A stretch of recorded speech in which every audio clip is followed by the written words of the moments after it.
Mirë se veni në edicionin qendror të lajmeve në Radio Televizionin 21.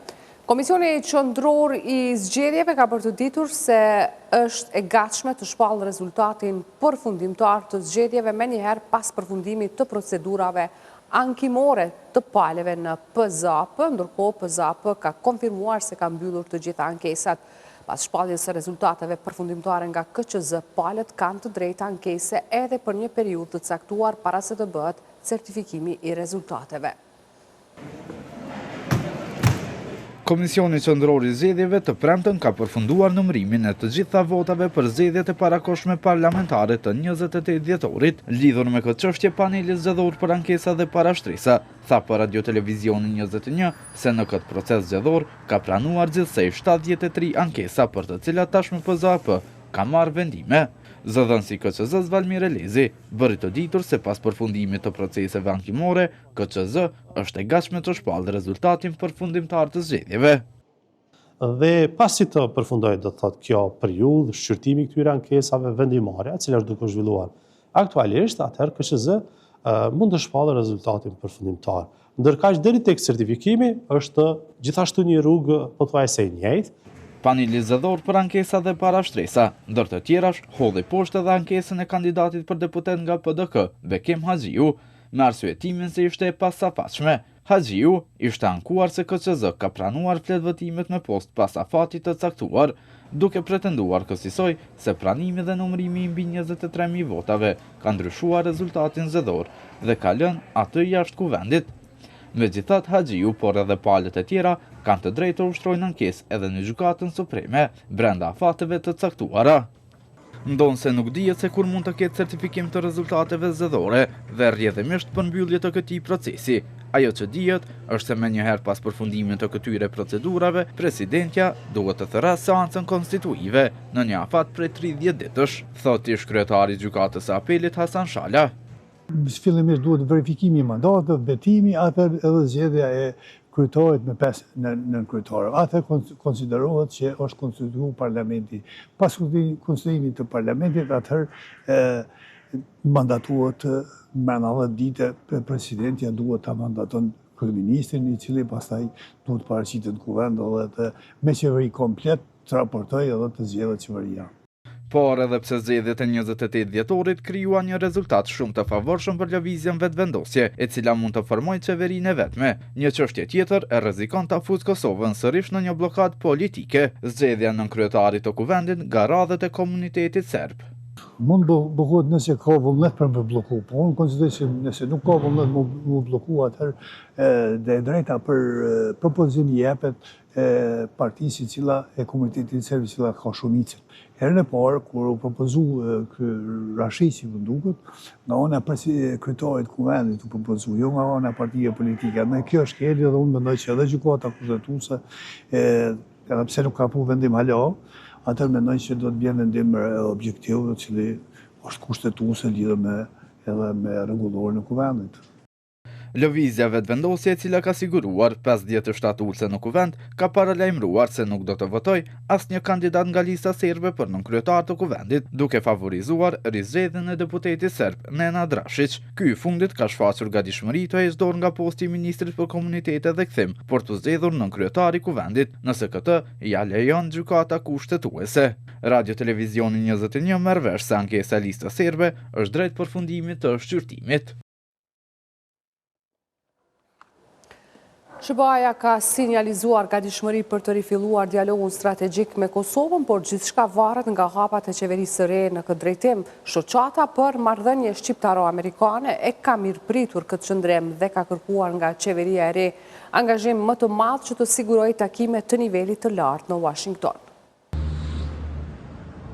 Në kohën kur Kosova është në pritje të formimit të institucioneve të reja, kuvendit dhe qeverisë së re, SBA-ja ka dhënë sinjale se është e hapur për përmirësimin e marrëdhënieve dhe rifillimin e dialogut strategjik. Presidenti I Këshillit për Marrëdhënie Shqiptaro-Amerikane, Martin Vulej, e quan shumë të rëndësishme formimin e një qeverie stabile në Kosovë. Prioriteti I parë është krijimi një qeverisë stabile. Kemi masë një vjetë kohë tash që mund të them se kemi djeg me jo stabilitet politik të brendshëm të Kosovës, me kriju institucionet edhe tash sa krijon institucionet, si që kemi cekën këtë deklaratën tonë, me punua me njëherë që me sjell kryeministrin në Washington për takimet nivelet larta. Këto takimet kanë munguar tash për një kohë gjatë mes qeverive, po ka pas koordinim tjetër.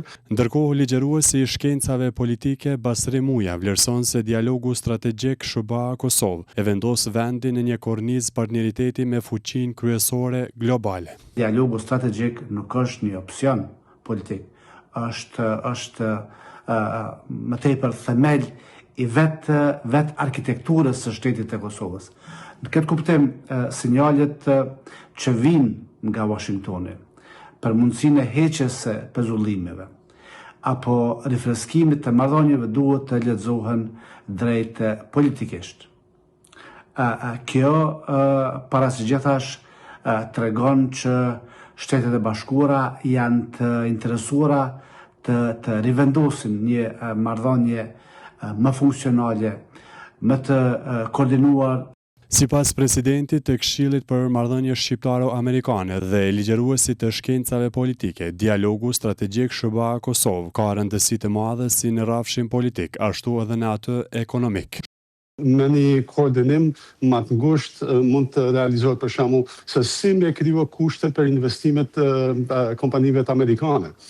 Ju e dini se sa nevojë kemi për investim edhe zhvillimin e sektorit të energjisë për shembull, ose në aspekte industriale që me majtë rinin në Kosovë. Dialogu strategjik ndikon drejt për drejt në pozitën e Kosovës në dialogun me Serbinë.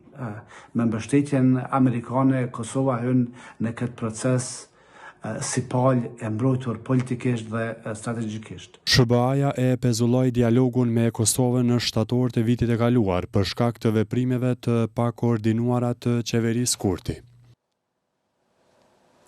Kosova duhet të ratifikoj me njëherë marrëveshjen me Bashkimin Evropian për planin e rritjes sapo ta formoj kuvendin e ri në mënyrë që të filloj të pranoj miliona euro nga kjo paket financiare për vendet e Ballkanit Perëndimor, ka thënë për Radion Evropa e Lirë një zëdhënës i Komisionit Evropian.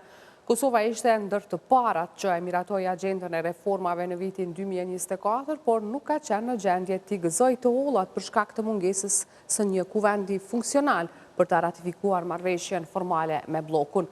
Është në interes të Kosovës që ratifikimi të ndodhë sa më shpejt në mënyrë që të shfrytëzohen plotësisht të gjitha mundësitë që ofron plani i rritjes në dobi të popullatës së saj, ka thënë kryesëdhënës.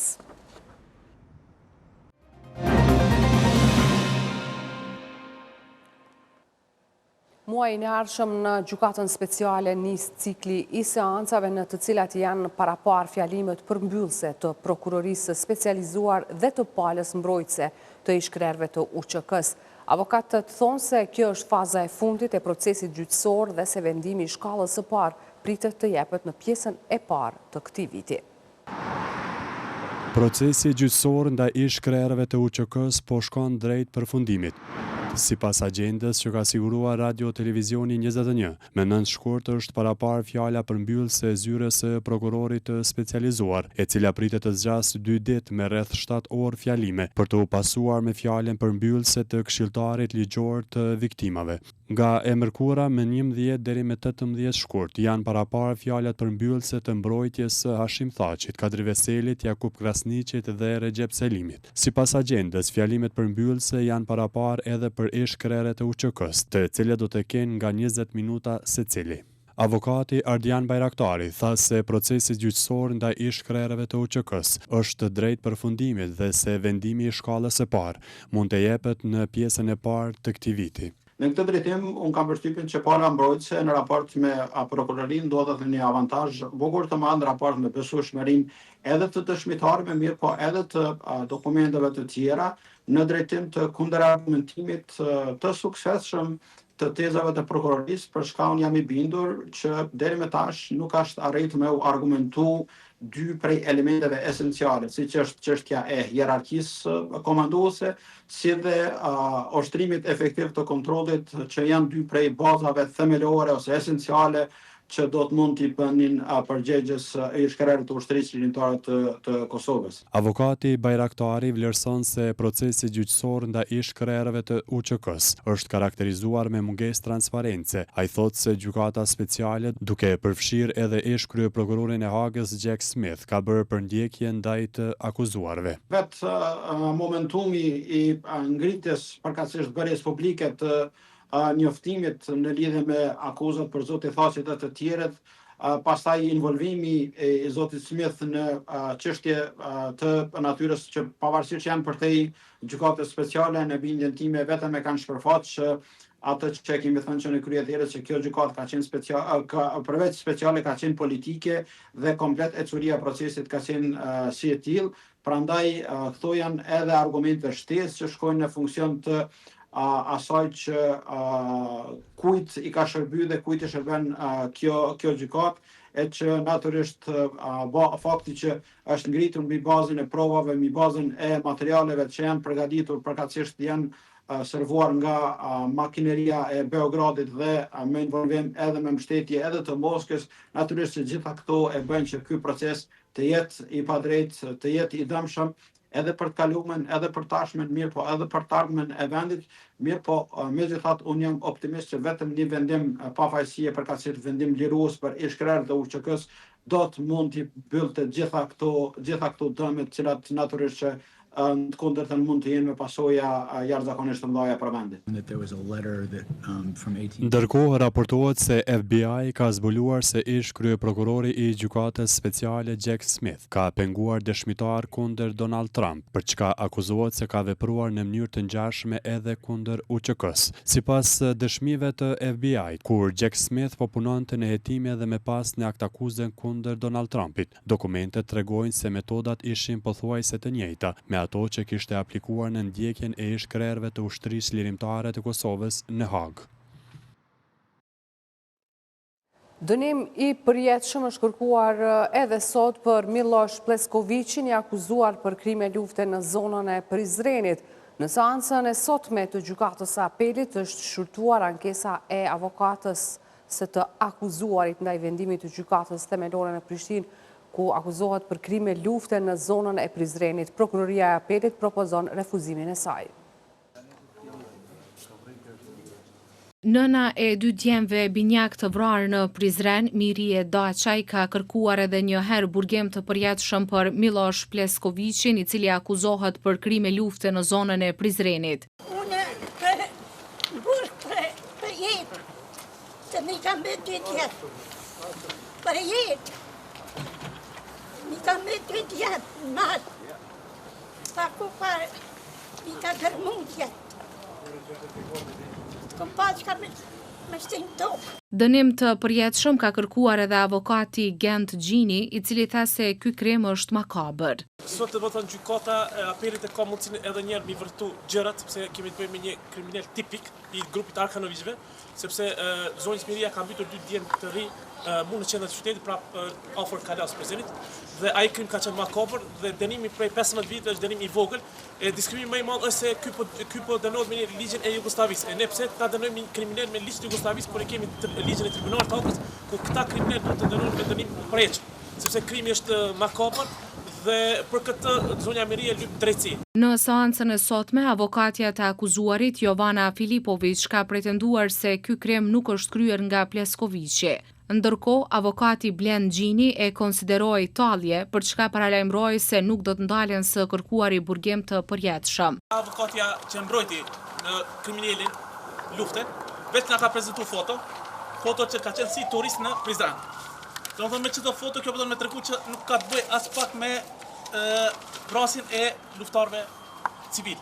Do të thonë ky ka si turist, para mendoni po vjen si turist kur ka pas edhe urdhë arrest. Ky ka pas urdhë arrest, ka si turist, mande u ka zbulu, po fundit nga familjarë vet, e sot po na tregon avokatja se unë kam foto se ky ka turist, edhe çka e keq apo thot, ka marrë shumë likes dhe komentues nga shumë shqiptar.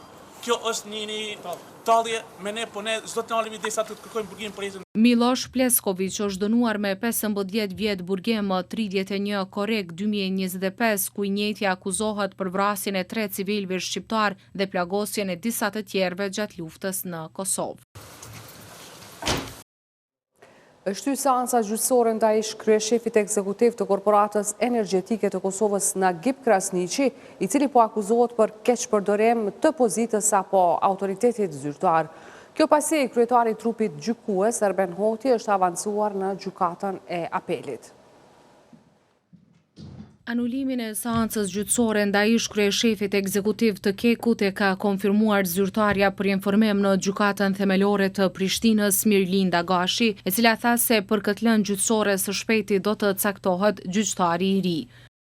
Referuar kërkesës tuaj për informata, ju njoftojmë se gjykata ka anuluar seancën e caktuar me datë 12/1/2026 në çështjen penale kundër të pandehurit në K për shkak të avancimit të kryetarit të trupit gjykues, gjyqtarit Erben Hoti në gjykatën e apelit të Kosovës. Lidhur me këtë, lënda në fjalë do të caktohet së shpejti tek gjyqtari Bertës, pas së cilës do të procedohet me caktimin e seancës gjyqësore, për çka do të njoftoheni me kohë. Si pas akt akuzës, Krasniqi në cilësinë e kryeshefit të Kekut duke filluar nga 15 tetori 2021 e në vazhdimsi me qëllim të operimit ekonomik Holding Slovenske Elektrane, nga Slovenia t'ia mundsoi tregtimin e energjisë elektrike në Republikën e Kosovës në kundërshtim me ligjin për energjinë elektrike dhe ligjin për rregullatorin e energjisë, me dashje aprovon blerjet, nënshkruan kontrata dhe autorizon nënshkrimin e tyre si dhe konfirmon vazhdimin e tregtimit me operatorin në fjalë, anipse ishte në dijeni se nuk mund të tregtohej energji elektrike me këtë operator, ndërsa ai nuk licencohej apo nuk i njihej licenca nga zyra e rregullatorit për energji. Në akt akuzë thuhet se operatorit i ishte mundsuar përfitimi pasuror si dhe shmangja nga pagesat tatimore në Republikën e Kosovës, gjithashtu thuhet se kjo kishte dëmtuar edhe diskriminuar operatorët e tjerë ekonomik konkurrent që operonin në tregun e Kosovës që ishin të licencuar dhe i nënshtroheshin obligimeve tatimore. Për këtë rast, Prokuroria Speciale kishte ngritur akt akuzë më 19 gusht 2024 ndaj kryeshefit të Korporatës Energjetike të Kosovës Nagib Krasniqi për veprën penale të keqpërdorimit të pozitës apo autoritetit zyrtar. Për shkak të mos përfundimit të ekspertizës financiare, është anuluar seanca në rigjykimin ndaj Palekajt, Eset Berishës, Nebi Shatrit dhe Besim Tahirit, të akuzuar për keqpërdorim me autostradën Arben Xhaferi. Në këtë rast, Palekaj në cilësinë e ministrit të Ministrisë së Infrastrukturës, Eset Berisha në cilësinë e këshilltarit të lartë politik të tij, Nebi Shatri si sekretari i përgjithshëm në këtë ministri dhe Besim Tahiri si drejtori i prokurimit publik në Ministrinë e Infrastrukturës ngarkohen për keqpërdorim të detyrës zyrtare në bashkëkryerje.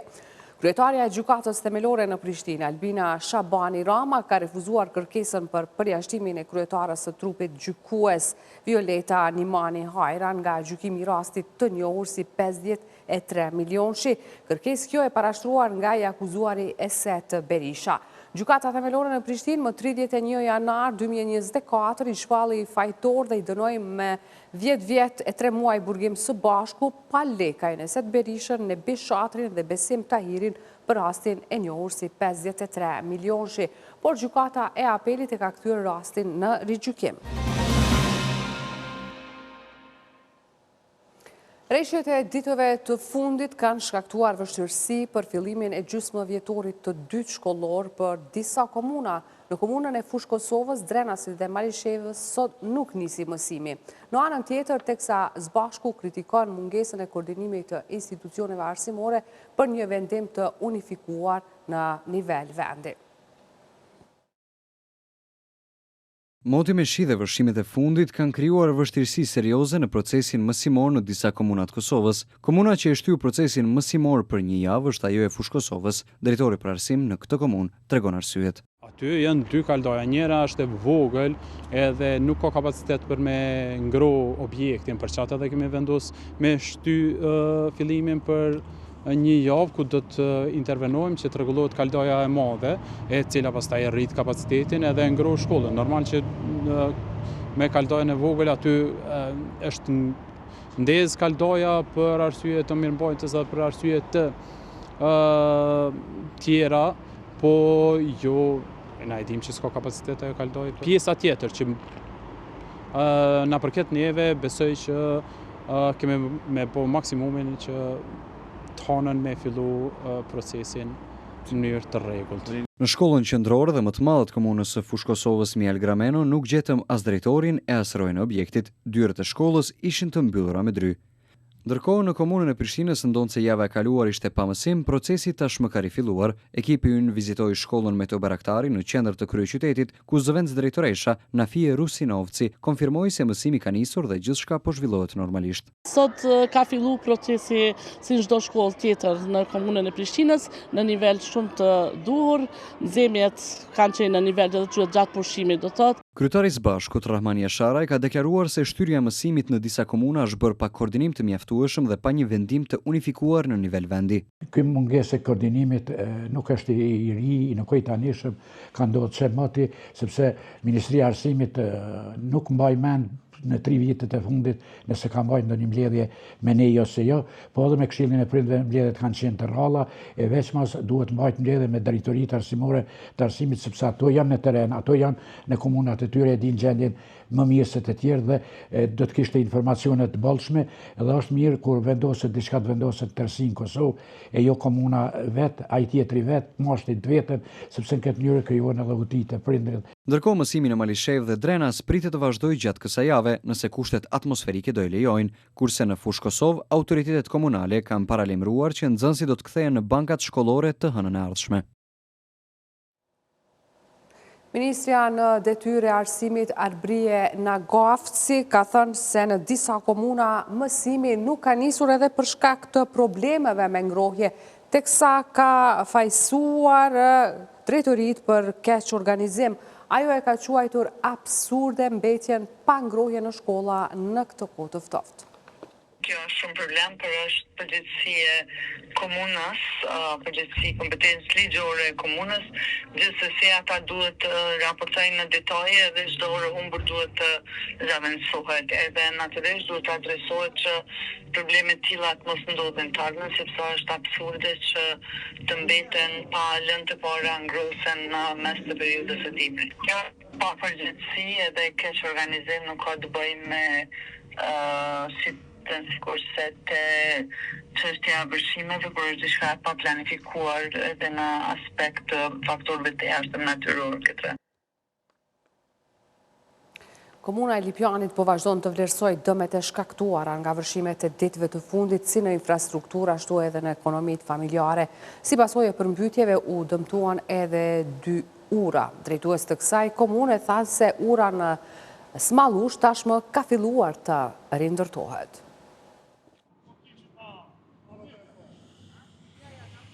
Situata e vërshimeve mbetet shqetësuese edhe në komunën e Lipjanit. Shumë shatra e lagje janë përmbytur nga rreshtet e sheut. Vetëm në rajonin e Lipjanit 2 ura janë prishur, gjë që ka vështirësuar qarkullimin e qytetarëve.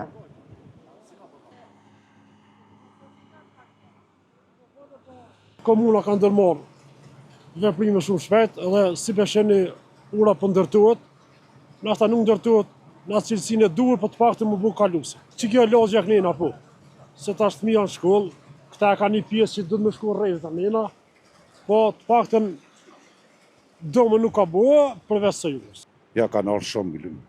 Edhe na kanë thonë që mrena një këmi, po tash nuk mujmë me bazi dhe se ka ujë shumë. Kur të nalët ujë, besaj që ka me arë me regullu.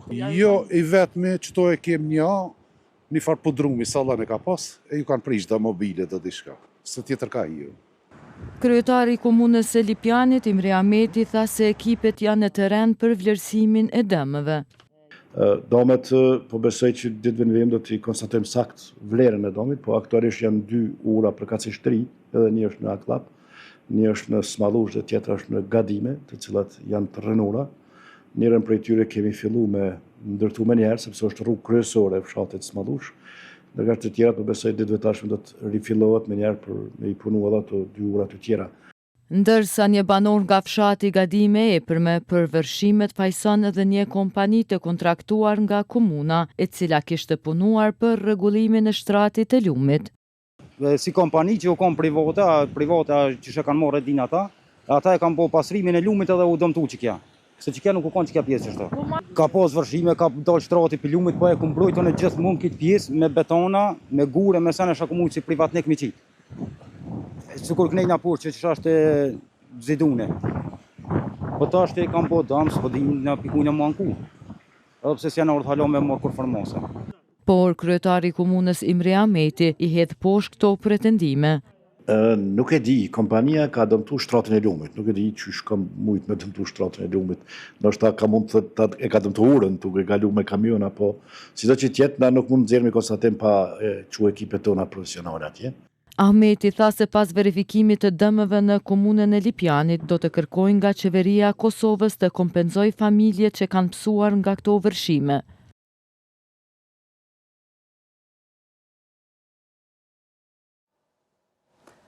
Dërsa komuna e Gjakovës ka hapur procesin e pranimit të kërkesave për vlerësim të dëmeve për familjet e prekura nga vërshimet e fundit. Të gjithë qytetarët që kanë pësuar dëme janë ftuar të dorëzojnë kërkesat në arkivin e komunës duke bashkëngjitur dokumentacionin e nevojshëm për vlerësim. Afati i fundit për dorëzimin e kërkesave është 23 janari. Instituti Kombëtar i Shëndetësisë Publike ka njoftuar se në disa rajone uji është i papishëm pas turbullirave që shkaktuan rreshjet e dendura të shiut. Në rajonin e Ferizajt, ujësjellsi qendror me burim në dimës të Hanit të Elezit nuk rekomandohet për pije. As në Deçan e Junek, si dhe në disa pjesë të Gjakovës dhe gjithashtu në Malishev, aktualisht uji nuk rekomandohet për pije, por vetëm për nevoja të tjera. Në lokalitetet Hoqe Madhe, Opterush, Zacisht, Demjan dhe Gërqin janë evidentuar vlera të rritura të turbullirës, prandaj uji nuk konsiderohet i pijshëm. Në Suarek ende është problem furnizimi në fshatrat e përmbytura si Semetisht, Studentçan dhe në Përbisht. Pjesa tjetër e furnizimit përmes KRU Hidroregioni Jugor vijon normalisht në Malishev për shkak të rritjes turbullirës përdoret vetëm si ujë teknik dhe nuk rekomandohet për pije. Sa i përket rajonit të Prishtinës, Instituti Kombëtar i Shëndetit Publik ka njoftuar se përveç në Vragoli dhe Miradi të poshtme, uji është brenda standardeve të lejuara për konsum. Edhe në rajonin e Mitrovicës përfshirë edhe komunat veriore, cilësia e ujit është brenda standardeve. Furnizimi me ujë nga rrjeti KRU Gjakova është i sigurt për konsum, e po ashtu në Gjilan, në Kamenic e Vitit, cilësia e ujit është brenda standardeve të lejuara, thuhet në njoftimin e Institutit Kombëtar të Shëndetit Publik.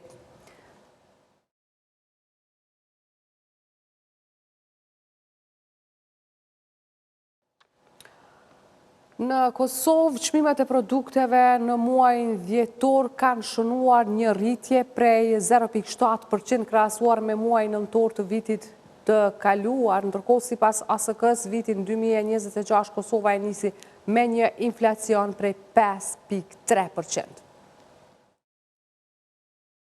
Agjencia e Statistikave tha se gjatë muajit dhjetor, më së shumti u shtrentuan energjia elektrike me 8,7% në krahasim me muajin nëntor. Produktet ushqimore u shtrentuan me një mesatare prej 8,5%. Mishi u shtrentua për 1,1%.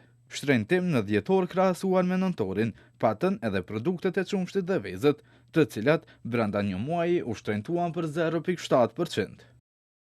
Agjencia e Statistikave tha se gjatë muajit nëntor, energjia elektrike u shtrentua për 15,5%, produktet ushqimore me një mesatare prej 8,5%, mishi për 13,7%, pemët për 16,1%, produktet e qumshtit dhe vezët për 10,5%. Si pas shënimeve statistikore, 1 kg mish mesatarisht shfitet me 12 euro, ndërsa 30 kokra vezë mbi 5,50 euro. Por në krahasim vjetor, të gjitha produktet konsumuese patën shtrentim 2 shifror në përqindje, gjë që nxiti një inflacion prej 5,3%. Në vitin 2025, pemët u shtrentuan për 19%, energjia elektrike u shtrentua për 18,3%, mishi u shtrentua për 14,4%, duke shënuar një rritje të inflacionit prej rreth 4% më shumë se sa në vitin 2024. Ekspertë ekonomisë në vazhdimsi kanë folur për nevoja që ka Kosova në ndryshimin e politikave ekonomike.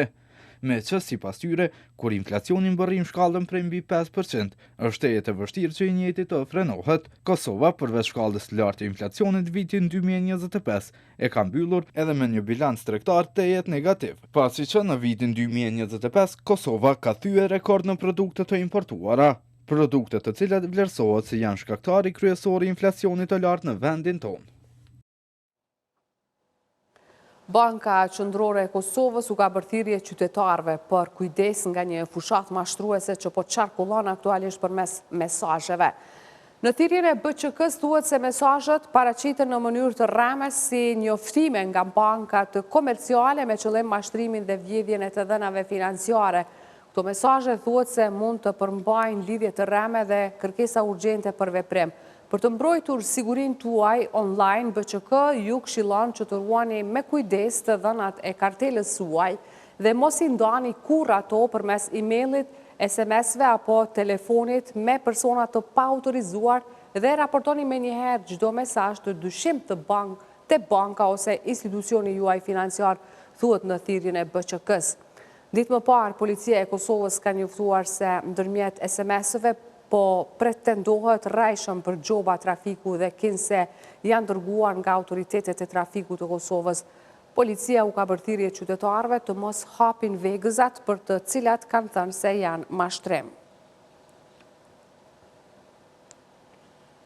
Vetëm 3 ditë pas zjarrit që preku një pjesë të objektit Komodita Home ka dëshmuar se qëndrueshmëria dhe organizimi i fortë janë elementet përbërës të saj. Sot fabrika ka rifilluar prodhimin.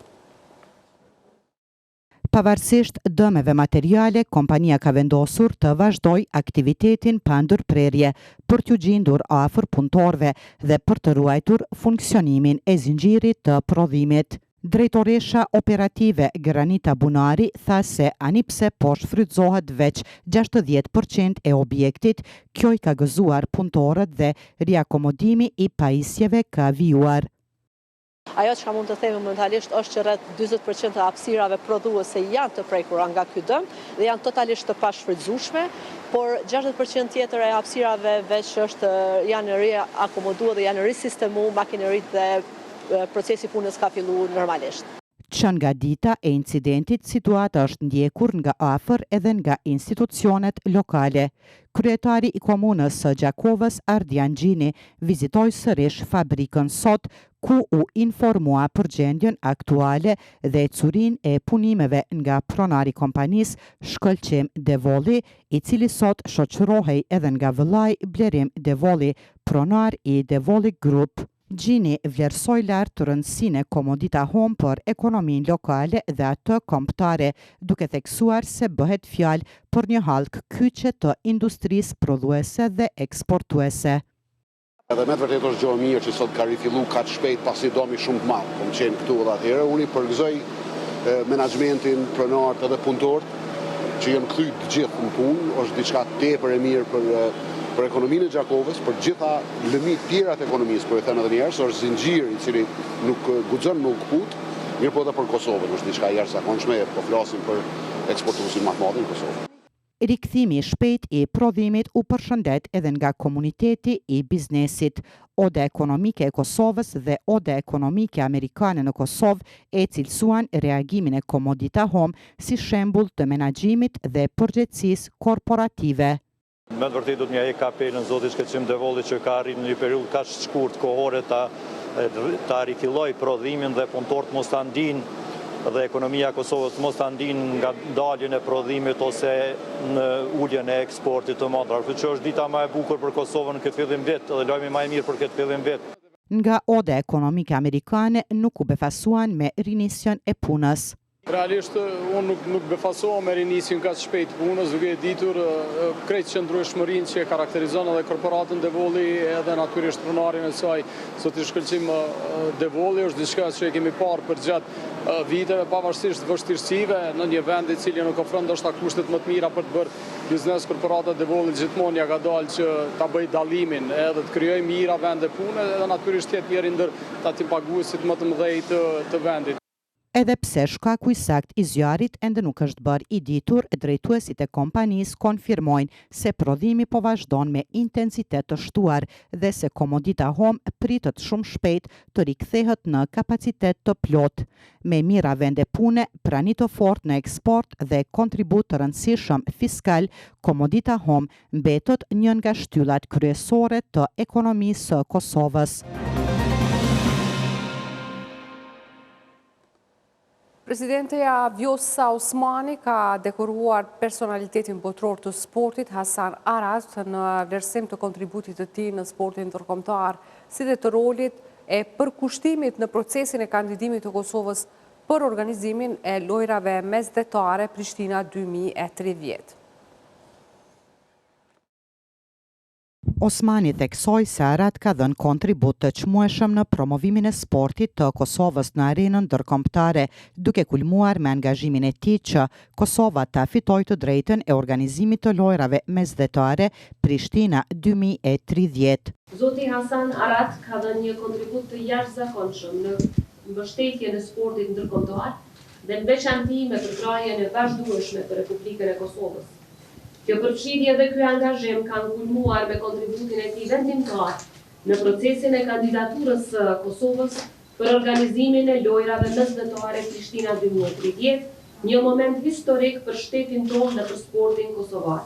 Nga ana e tij, Arat u shpreh se ndihet i nderuar me marrjen e medaljes presidenciale, duke shtuar se promovimin e Kosovës në arenën ndërkombëtare e bën me shumë zell, derisa tha se populli i Kosovës duhet të ndihet krenar me të arriturat në sport, si dhe me organizimin e lojrave mesdhetare që do të bëhet pas 4 vitësh. Është shumë krenari e madhe për mua që ta mbaj këtë dekorat për shtetin tim, për familjen time dhe për veten time. Dhe dëshiroj t'ju falenderoj shumë për mikpritjen tuaj të ngrohtë, si dhe dua t'ju përgëzoj për arritjen tuaj për organizimin e lojrave mesdhetare 2030 në Prishtinë. Ne do ta mbështesim gjithmonë këtë ngjarje dhe ajo do të jetë një trashëgimi e madhe për popullin e Kosovës dhe ju do të jeni krenar për të. Arat është biznesmen dhe administrator sportiv nga Turqia, por me prejardhje shqiptare. Në karrierën e tij sportive ka qenë basketbolist, ndërsa si udhëheqës është antar i Komitetit Olimpik të Evropës, ish nën president i Komitetit Olimpik të Turqisë, kryetar i Komisionit Koordinues për lojrat evropiane Krakow 2023, udhëheqës i kandidaturës së Stambollit për organizimin e lojrave olimpike 2020, ish antar i komisioneve të ndryshme, antar i Komitetit Ekzekutiv në Federatën Botërore të Atletikës e të tjera. Së fundmi, për më shumë se një vit, ishte president i klubit të madh turk të futbollit Beşiktaş. Tu e përfundojmë këtë edicion lajmesh, ndërkaq për më shumë informacione klikoni në portalin tonë rtv21.tv. Mirëmbëjtje.